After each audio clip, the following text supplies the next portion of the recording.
welcome back to my YouTube channel. So, meron tayo dito guys, deliver from grocery. Yan, 3 boxes. Juices. Nangingibabaw ang juice.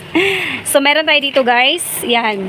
So, total po siya ng 2,546.40. So, dito tayo mag-start. So, ang gagawin ko dito guys, mag-haul tayo. Tapos, share ko sa inyo kung magkano yung presyoan ko dito sa tindahan. So, dito tayo. Yan, meron po tayong Copico Blanca. So, ito po, ang bentahan ko naman dito. Ito kasi mas mahal to compare sa mga Nescafe 3-in-1. So, mas mahal siya ng konti. So, ang bentahan ko po nito guys is 16 pesos. Yan, 16 pesos. So, next, meron tayo ditong Scan to Win. Wow, meron na siyang pag ganun. Tang orange. Yan. So, ito naman po, ang bentahan ko nito ay 23 pesos. Yan, 23 pesos yan. 2, 4, 6, 8, 10, 12. Take 23 pesos ang aking bentahan. So, ito po ay grocery price. So, check natin dito kung magkano yung ating... in fairness, ang ganda na ng resibo ng grocery. O, makintab na yung papel. Yan. So, tang juice orange siya, 211.55. So, tie of 12. So, bentahan ko po yun is 23 pesos. So, next, meron tayo dito. Yan, tang strawberry. So, alam nyo ba guys, ito super duper mabilis mabenta na dito kasi dahil sa sobrang init. So, meron tayong partner niyan, yellow. Yan. So, kaya hindi ako magpapawala ng yellow talaga. Pag sa tingin ko nakakonti na lang or mabebenta, meron agad akong reserve. Yan. So, ito naman 23 pesos. 100% vitamin C plus vitamin D and zinc. So, pwede ito sa mga kids. Yan. Pwede pag nagmerienda, partneran ng sliced bread or sandwich. So, yun naman po guys ay 211.55. So, same price. Yan. So, dito po tayo sa Mentos. Yan. So, ang bentahan ko po ng Mentos, ito po ay piso pa din. Yan. Tig piso. And then, so next, meron tayo dito. Bentahan ko po na itong Nescafe. Yan. Classic pure. Ang bentahan ko po niyan is 25 pesos. Yan. 25 pesos. Ito naman ay 48 pesos. So, meron tayo ditong Cream O. 9 pesos na pang bentahan ko ng mga ganito, guys. Fudge bar, 9 pesos ang aking bentahan.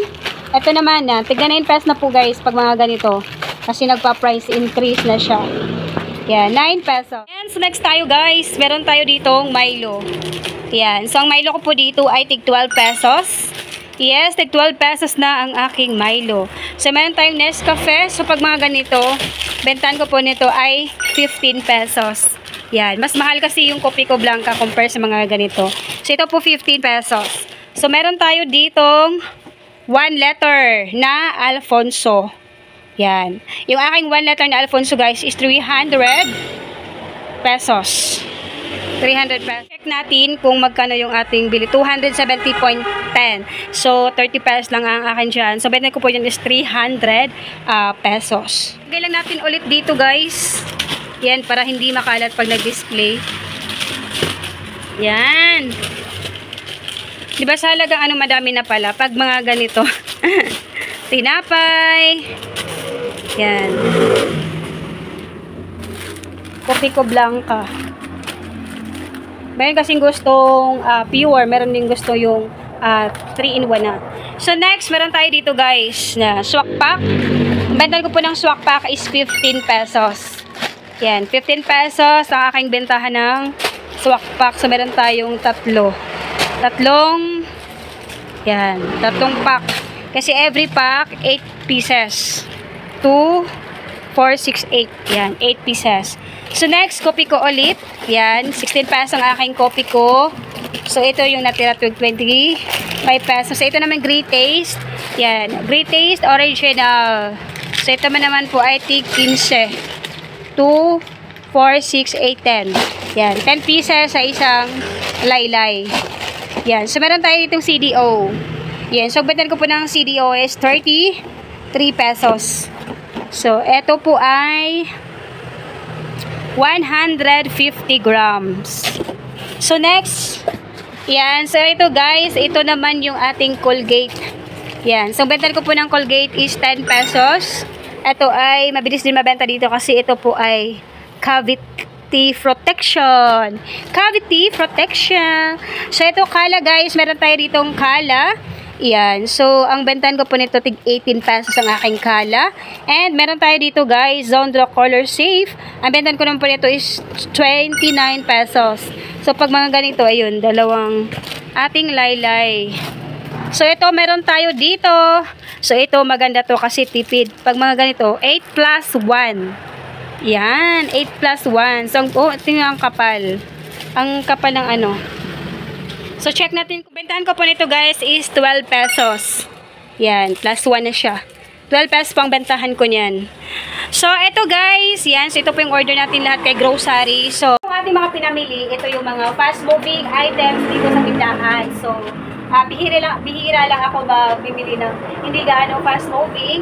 So, ang pinaprioritize ko talaga guys na binibili sa grocery is yung mga fast-moving. Pero meron namang hindi fast-moving pero pakonti lang. Tulad po ng ating Alfonso. So, hindi po siya fast-moving pero mabenta siya. So, ang ginawa ko, bumili lang ako ng isang pirasong 1 letter. So, ayun kasi for occasional lang. Ito naman, order ko ito sa Lazada. So, ito po ay Wise Cleaner DIY Dishwashing Liquid. Yan. So, ito po ay 385 pesos. 85 pesos, pero hindi ko po siya bubuksan. Kumbaga, i-separate ko siya. Separate ko siya kasi gagawa ako ng DIY Dishwashing Liquid. So, abangan nyo yan, guys. Yan. So, abangan nyo yan. Ito yung dagdag nating negosyo dito sa tindahan. Kasi, ito din yung very basic needs. Yeah, very basic needs ng mga ating mga customer kasi ito ay panghugas ng plato. So, ang gaganda dito tayo ang gagawa. So, eto, siguro on my next vlog na lang. Kasi i-separate ko siya para meron ako dito video na ito talaga yung pang-content ko. DIY dishwashing liquid. And so, na-display na natin guys. Ito lang yung available kong tang. Orange, strawberry, and eto, pineapple. 4 na lang na pineapple natin. So, ayun, yun lang po yung aking mga 3-in-1. So, dito naman na side, ito yung mga ingredients ko. Yan. So, dito ko lang siya ilagay. Ayun, magkakasama yan. So, ito naman. Ayun, order pa tayo ng mga cubes. Yan, kakunti na lang din ang ating mga cubes. Yan. Ingredients. Yan. So, meron pala tayong nasty apple pa tayo, guys. Ito din po ay 23 pesos. Yan. Dito ko na po natapusin ang vlog. Thank you so much for watching. I hope you enjoy our vlog today. If you like this video, like and subscribe. And click the notification bell para updated guys sa lahat ng mga videos. Bye, guys! See you on my next video. Bye!